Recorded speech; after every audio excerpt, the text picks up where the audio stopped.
First speaker now is Mr. Will Bahnfleth.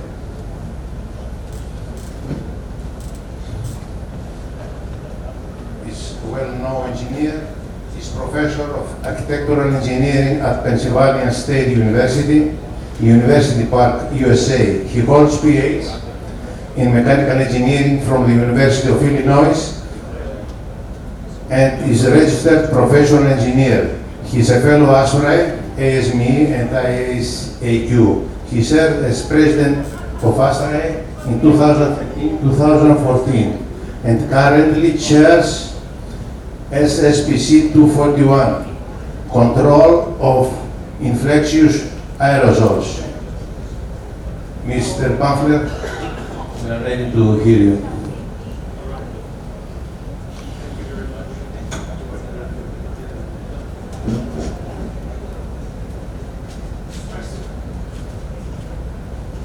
Can you hear me now? Okay, good, thank you. Glad to be back up here talking to you again from the air-conditioned venue. So the standard 241 has been mentioned a number of times in the last day or so, and what I'm going to do now is give you a somewhat abbreviated version of a distinguished lecture presentation that I do to introduce ASHRAE audiences to the standard. So this will go through all of the main parts and concepts fairly rapidly. So let's get right into it since we're trying to economize on time. So why did we develop this standard in the first place? We certainly knew before the COVID pandemic, but we became acutely aware that airborne transmission of infections is something that happens fairly frequently, more frequently than was acknowledged at the time back in 2019, 2020. And we've seen, not just in that pandemic, but in others, that the potential harm that can be caused by airborne infections is very great. You forget about the burden of disease that we're always putting up with without saying much about influenza every year and other infections. We know that indoor environments have a great ability to affect the level of risk for good or ill, and as has been noted, our current standards focus not on infectious aerosols, but on contaminants that are found routinely in buildings, mostly chemicals and particles that exist because of building materials and occupants and processes that go on in buildings. So writing this standard, in addition to those motivations, gave us a second swing, if you will, in baseball or perhaps cricket terms, at the guidance that we had developed in the ASHRAE Epidemic Task Force in the first couple of years of the pandemic, that were summarized in the core recommendations, a one-page list of recommendations that boiled down all that guidance. And so we did make quite a few changes in approach. And the thing that really tipped the balance was that the U.S. government requested that ASHRAE develop the standard because they were trying to end COVID restrictions in the U.S. and they wanted to be able to point to some standard from some reputable body that would be a guide to protecting buildings from airborne transmission. So every standard has a title, purpose, and scope. The title of this one is Control of Infectious Aerosols. And the purpose is very simply to establish requirements to control the concentration of infectious aerosols to reduce the risk of airborne transmission in all types of buildings, new and existing, and all of the various occupancies that we're concerned with. And it covers it comprehensively, design, installation, commissioning, operation, maintenance, I should say planning here as well. And we do that by specifying what we call equivalent clean airflow that needs to be provided when there is deemed to be sufficient risk of infection, and we call that mode infection risk management mode. A few important limitations on scope. It is not a new replacement indoor air quality standard. It's built on other standards that we already have discussed to some extent here. And the risk assessment is based on long-range transmission. So the quantitative process of determining the clean air flows that were required were based on distant transmission, not someone who's infected speaking within a meter of you. But on the other hand, that doesn't mean that there won't be some protection provided at close range either. We just have to quantify it. So the prerequisite simply is that whatever your underlying acceptable indoor air quality standard is, you have to comply with that first. So getting up to baseline is an important thing. So if you were in the U.S., it would be a non-residential standard. It's probably based on some version of ASHRAE standard 62.1. We have some use of 62.2 for residential and 170 for healthcare. But if you're in a different jurisdiction, if you're in Europe or in some part of Asia, whatever the standard is there becomes the baseline. So to go through some of the important definitions quickly, an infectious aerosol is simply an aerosol, particles or droplets in the air that contain infectious material. We can have pathogenic bacteria or viruses in the air if they're artificially put there, like weaponized anthrax spores that we were concerned about in the past. But infectious aerosols that are transmitting respiratory diseases person to person are carried in the respiratory droplets that we emit, and you can see the spectra of typical emissions over there on the right. While there's a good number of large particles, these droplets that are associated with short-range transmission that are 100 microns or so, which is perhaps the far upper limit of an aerosolizable particle. A lot of them are more on the micron scale. Remember, this is a log scale on the vertical axis, so there are many, many fine particles that can stay airborne for a long time. And that's really the main thing that we're trying to control. Long-range transmission simply means that you're outside of that radius where there's a highly concentrated cloud of particles. If you think in terms of carbon dioxide, I'll give this as an example. We might be in a room that's reasonably ventilated and we have 1,000 parts per million of carbon dioxide in the air. What's the concentration coming out of someone's mouth? Typically 40,000. So you would have this similar kind of concentration of particles at close range, and that's why it's so hard to prevent short-range transmission, anything other than a mask. And again, this is simply how we did the risk assessment.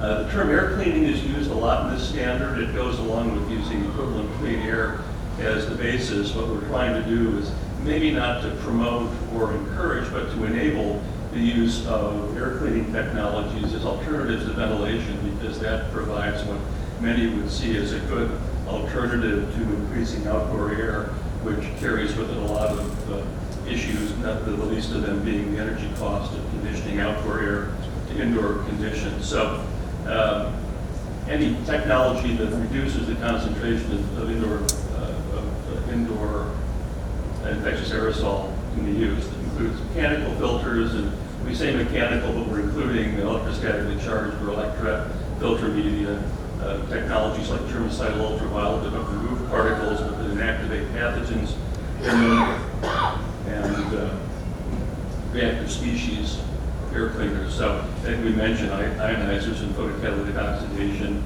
and other things in the standard just as examples. And some manufacturers have run right out and say, look, ASHRAE approves our technology, they're promoting it. It was just illustrative. The fact that the technology is mentioned does not mean that ASHRAE is endorsing its use.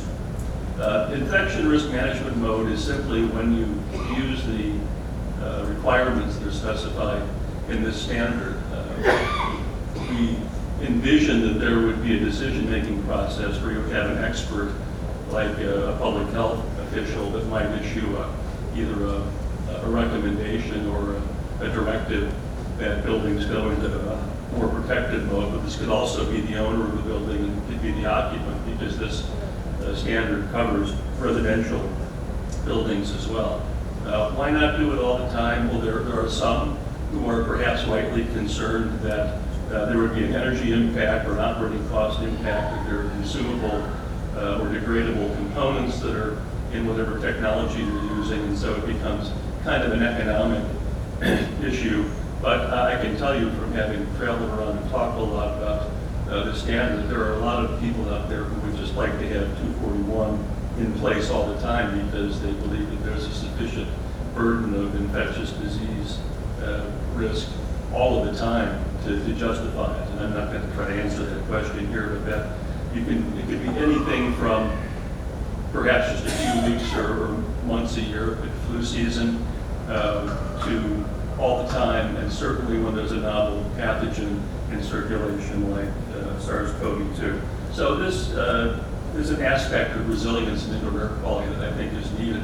And I really thought when we started on this project that what we should do is simply add resilience to the definitions of 62.1 and 62.2 and 170, because they're already referenced in code, but the White House insisted they wanted a standalone standard, and so that set us one step back, and now we have to convince our own other standards committees to adopt the things that are in 241, which is a project that is moving forward, but it's taking more time than it would have otherwise. The building readiness plan is referenced in the standard. I'll talk about that a little bit. That's a plan that is essentially a commissioning exercise where you determine what condition the building is in and how much equivalent clean air flow will already provide, and then documents the decisions that are made by the engineering team as to what measures will be taken to upgrade the building if necessary. And this was something that we borrowed from the epidemic task force. Equivalent clean airflow is a concept, I suppose. The definition here is taken right out of the standard. The flow rate of pathogen-free air that distributed uniformly in the breathing zone had the same effect as the sum of actual outdoor airflow, filtered airflow, and inactivation. So the premise of this is that you can take any control and by doing a little math, figure out how much dilution with uncontaminated air that would result in. And by putting everything on an equal basis like that, we can now combine any controls to achieve the requirements, and that gives flexibility to the user of the standard to do things in the way that best meets their requirements. And these requirements for equivalent clean airflow are determined by a quantitative risk assessment. It was really quite detailed. Ben Jones at Nottingham was the lead on this. It uses the Wells-Riley model for infection risk, but it's applied in a probabilistic way because so many of the parameters that affect risk are not deterministic. So everything in the green box that you see there are individual characteristics that are distributed. So we need to have probability distribution for each of them. The few things that are in blue were decisions that were made deterministically. And so a Monte Carlo procedure was used to solve this. So we wind up with an infection risk with an associated confidence interval around it. There was a 0.1% risk of infection for a 1 hour exposure with a 94% confidence interval. The important thing here is that we set the same risk level for every space type in the standard. So it doesn't matter which type of space it is. That number that's in the table for equivalent clean airflow will give you the same level of risk. And this also dealt with the issue of well, I spend 6 hours at school or 8 hours at the office, so many hours at home. If every space is compliant, it doesn't matter where you are because you're somewhere 24 hours a day. So we felt that would be the most flexible way of doing it initially. So the required ECA depends on the space type, the number of people, and the activity. And currently there are 7 occupancy categories and total number of 25 space types. These are pretty large numbers compared to what you're familiar with for ventilation with outdoor air, 20 to 90 CFM per person or 10 to 40 liters per second per person. But they're large numbers if you assume that you're going to have full occupancy in infection risk management mode. If that's not feasible, you're permitted under the standard to simply reduce occupancy to comply because it's a per person number, so that's another aspect of flexibility. This is the table that has the current values in it. High density spaces tend to be the ones with the highest requirements. A healthcare waiting room is 90 CFM per person. A convention space is 60. Some of them are more like what you might be familiar with for outdoor air requirements. So classroom 40, that's still a lot, but it's fairly attainable.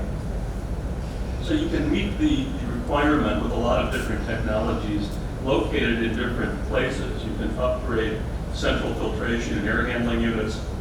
You can have air cleaning systems that are apart from the HVAC central system that are outside of the space, and you can put air cleaning systems in the space, including portable air cleaners. So lots of options. We were asked from the outset by a lot of people about, isn't this going to require a lot of energy use? And so Marwa Zatari, who was one of the key members of the committee, the leader of the risk assessment group, has published a number of articles. And the first one that came out the same year as the publication of the standard showed this table comparing the cost of conditioning outdoor air to the cost of pushing recirculated air through a filter, just as a simple illustration that if we can effectively use air cleaning to address the issue of infectious aerosols with the minimum outdoor air requirements that we have in our underlying standards, that could be a very effective way to do it. There's no requirement at all in 241 that outdoor air be increased. What sets the minimum outdoor airflow requirement, the minimum filtration requirement, is the standard like 62.1 or whatever code or regulation you're using. So looking at a couple of examples from that article, is a primary school that has MERV 7 filtration and meets ASHRAE standard 62.1. And the figure on the right, we see the orange bars are the energy use per square foot for different treatments. The dashed blue line at the top is the target of 40 CFM per person of equivalent clean airflow. And the solid blue line shows what you get from each of these approaches. So the ventilation rate procedure plus 50%, which is going to be expensive, gets us the closest, but not very close, 24 compared to 40. If you add energy recovery, if you go to the indoor air quality procedure with energy recovery, you get much lower energy use, but also much lower equivalent clean airflow. So this isn't going to comply. What happens if we simply change the filtration requirement to MERV 13 in the same air handling? That's the only change. And if we do that, every one of these options complies. And people ask, doesn't improving indoor air quality increase energy use? Well, we have 5 different options, which is the one that we're talking about. What if we went from a system with ventilation rate procedure to one with the indoor air quality procedure? You would have complied with 241 and reduced the energy use of the system significantly in this example.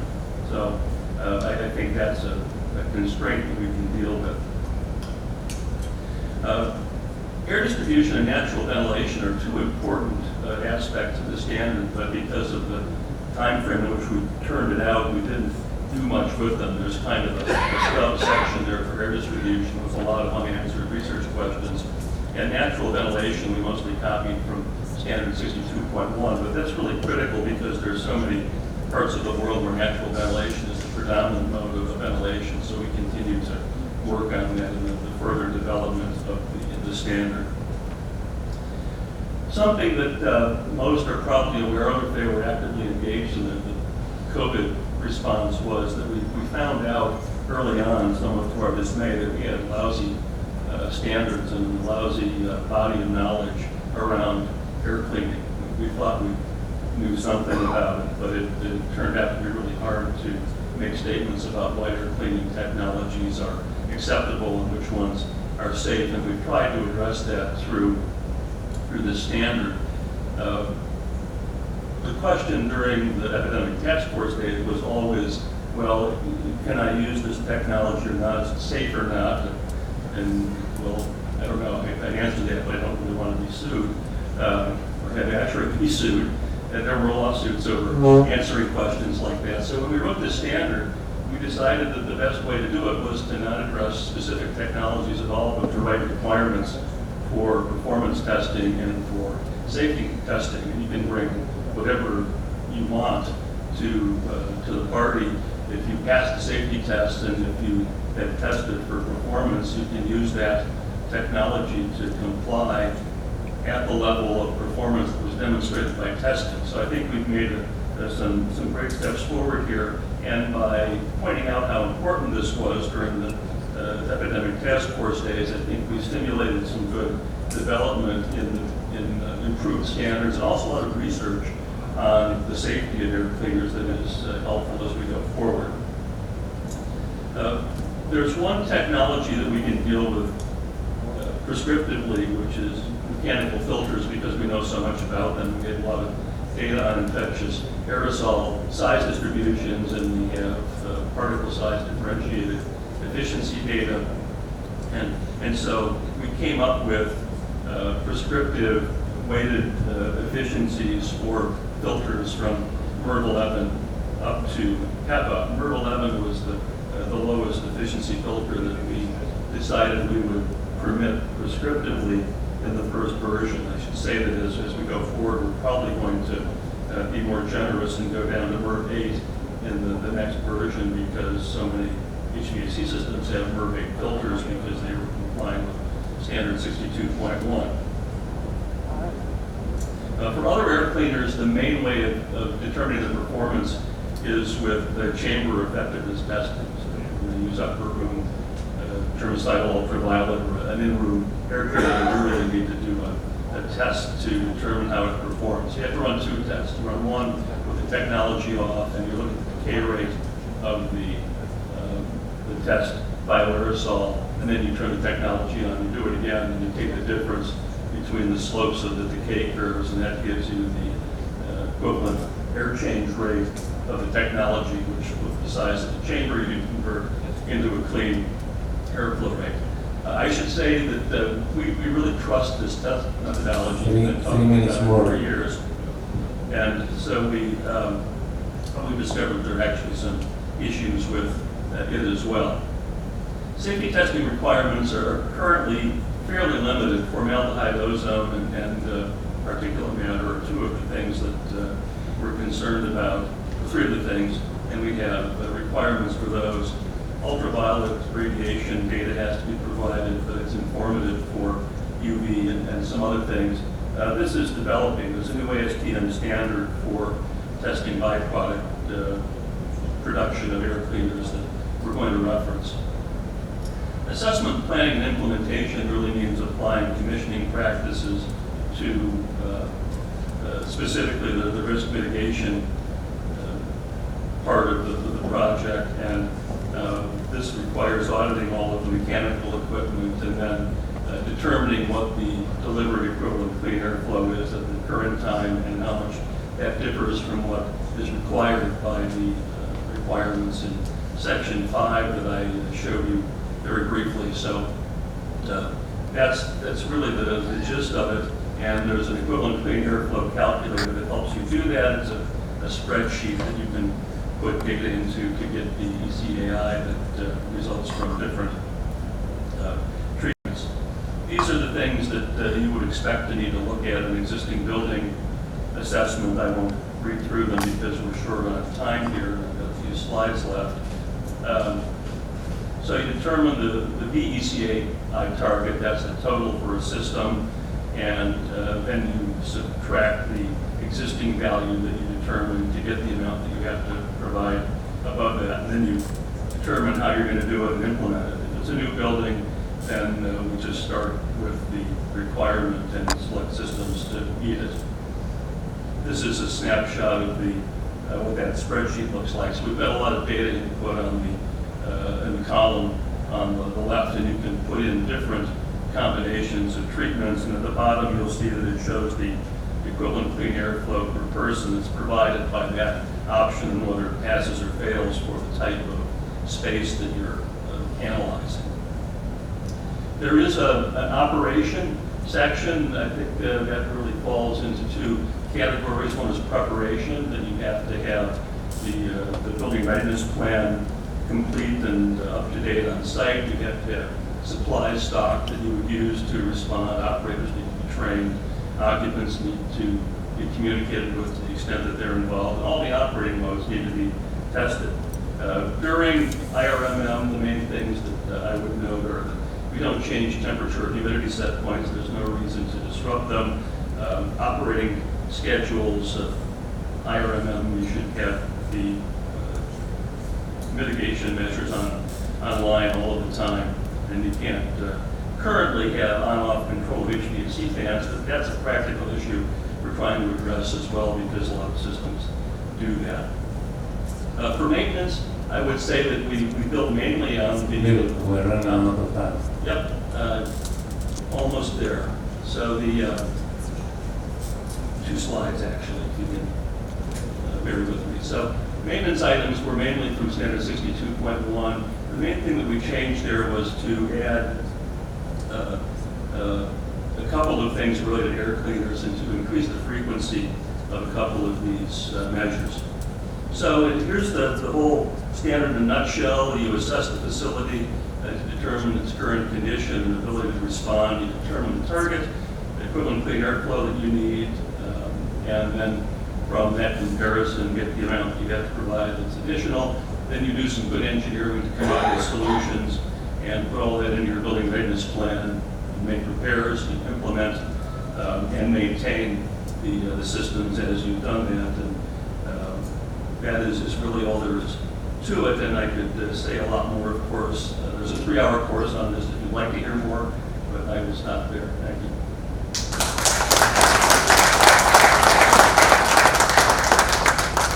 Thank you. We have questions at lunch. We have one question here. The question is, can we achieve equivalent result with the 241 standard in a naturally ventilated building by using air cleaners?